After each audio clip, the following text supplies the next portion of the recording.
I greet you all in the name of Lord Jesus Christ, and I'm so happy to be meeting you all today through this Be Encouraged by God's Word series. And இன்றைக்கு நம்ம என்ன topic பார்க்க போறோம்னா who's the greatest அப்படின்ற topic தான் நம்ம பார்க்க போறோம். ஃபர்ஸ்ட் இங்கிலீஷ்ல வாசிக்கலாம். Matthew chapter 18, 1-5. At that time, the disciples came to Jesus saying, "Who then is greatest in the kingdom of heaven?" Then Jesus called a little child to him, set him in the midst of them, and said, "Assuredly I say to you, unless you are converted and become as little children, you will by no means enter the kingdom of heaven. Therefore, whoever humbles himself as this little child is the greatest in the kingdom of heaven. Whoever receives one little child like this in my name receives me." தமிழ்ல வாசிக்கலாம். மத்தேயு 18 அதிகாரம் 1-5. அவ்வேளையிலே சீஷர்கள் இயேசுவினிடத்தில் வந்து, பரலோக ராஜ்யத்தில் எவன் பெரியவனாய் இருப்பான் என்று கேட்டார்கள். இயேசு ஒரு பிள்ளையை தம்மிடத்தில் அழைத்து அதை அவர்கள் நடுவே நிறுத்தி, நீங்கள் மனம் திரும்பி பிள்ளைகளைப் போல் ஆகாவிட்டால் பரலோக ராஜ்யத்தில் பிரவேசிக்க மாட்டீர்கள் என்று மெய்யாகவே உங்களுக்கு சொல்கிறேன். ஆகையால் இந்த பிள்ளையை போல தன்னை தாழ்த்துகிறவன் எவனோ அவனே பரலோக ராஜ்யத்தில் பெரியவனாயிருப்பான். இப்படிப்பட்ட ஒரு பிள்ளையை என் நாமத்தின் நிமித்தம் ஏற்றுக்கொள்ளுகிறவன் என்னை ஏற்றுக்கொள்ளுகிறான். ஆமென். சோ இங்க டிசைபிள்ஸ்க்கு ஒரு டவுட் வருது, யாரு பரலோக ராஜ்யத்துல பெரியவங்களா இருப்பாங்க அப்படின்ட்டு. இப்போ கூட we will have this doubtல, சபையில இல்ல வீட்டுல இப்படி இருக்கும்ல, நான் வந்து இதெல்லாம் பண்றேன், நான் வந்து பெர்ஃபெக்டா பைபிள் படிக்கிறேன், நான் வந்து பெர்ஃபெக்டா ப்ரே பண்றேன், நான் இப்படிலாம் இருக்கேன், சோ கண்டிப்பா எனக்கு தான் அந்த ஒரு அத்தாரிட்டி இருக்கு, எனக்கு தான் இந்த ஒரு அதிகாரம் இருக்கு, சபையில கூட என்னதான் லீடரா வைக்க போறாங்க, வீட்டுல கூட எனக்கு தான் அந்த ரெஸ்பான்சிபிலிட்டியை கொடுக்க போறாங்க, ஏசப்பா கண்டிப்பா என்னதான் வந்து தேர்ந்தெடுக்க போறாரு, என் குடும்பத்துல இருக்கிற மத்தவங்களை விட என்னதான் தேர்ந்தெடுப்பாரு, பிளா பிளா பிளா அப்படின்னு நம்ம யோசிப்போம்.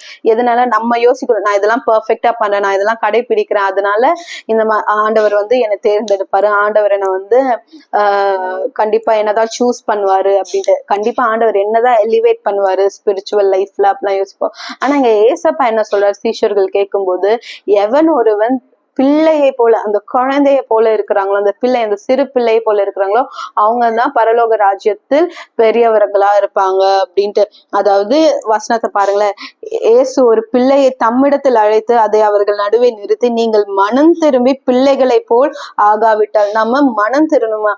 ஏன்னா நம்ம வந்து அந்த அடல்ட் லைஃப் வந்துட்டோம்னா நம்ம யோசிச்சு பாருங்களேன், நிறைய தவறுகள் செய்வோம், நமக்குள்ள நிறைய அவிசுவாசம் வரும், சிலதுலாம் நம்ம என்ன பண்ண ஆரம்பிச்சிருவோம், பாக்குறத வச்சு நம்ம ஆரம்பிச்சிருவோம், நமக்குள்ள தேவன் நம்மள விசுவாசத்துல வாழ்க்கை நடத்த சொன்னதை நம்ம மறந்துடுவோம், நமக்குள்ள தாழ்மை இருக்காது, ரொம்ப பெருமை இருக்கும், எனக்கு தான் எல்லாமே தெரியும், சில கேரக்டரிஸ்டிக்ஸ் எல்லாம் இருக்கும். சோ அதனாலதான் ஆண்டவர் என்ன சொல்றாரு, மனம் திரும்பி பிள்ளைகளை போல் அப்படின்ட்டு. சோ மனம் திரும்பி பிள்ளைகளை போல நம்ம ஆகணுமா? பிள்ளைகளை போல அந்த பிள்ளைகளுக்கு என்ன குவாலிட்டி அந்த இடத்துல ஆண்டவர் சொல்றாரு, தன்னை தான் தாழ்த்தி அப்படின்ட்டு. இந்த தாழ்மைன்றது ஆண்டவருக்கு ரொம்ப பிடிச்ச குவாலிட்டி. ஏன்னா ஜீசஸே தன்னை தான் தாழ்த்தி இந்த பூமிக்கு வந்தார்ல. he left everything, அவரோட அந்த ஒரு பொசிஷனே விட்டு ஏசப்பா இந்த பூமிக்கு அவரை தாழ்த்தி வந்தார். ஓகேவா? சோ நீங்க எவ்வளவு ஆஃபரிங் கொடுத்தாலும் ஆண்டவருக்கு உங்ககிட்ட இருந்து தேவையானது தாழ்மை உள்ள மனமும் அந்த என்ன சொல்ல ஒரு கீழ்ப்படுகிற தன்மையும் தான் ஏசப்பாக்கு தேவை. அதே போலதான் இந்த பிள்ளைகள்னு அவர் கோட் பண்ணும்போது அங்க தன்னை தான் தாழ்த்தி அப்படின்ட்டு. சோ ஏசப்பா அந்த பூமிக்கு வந்ததே பிறருக்கு சேவிக்கிறதுக்கு. கரெக்டா? he came to serve others and not to be served ன்னு வசனம் இருக்கு. பிறரை சேவிக்கிறதுக்காக தான் வந்தாரு. அவர் அப்படியே உட்காந்துட்டு என்ன சேவிங்கன்னு எந்த இடத்துல ஏசப்பா அப்படி சொல்லவே இல்ல பூமிக்கு வந்த நேரத்துல.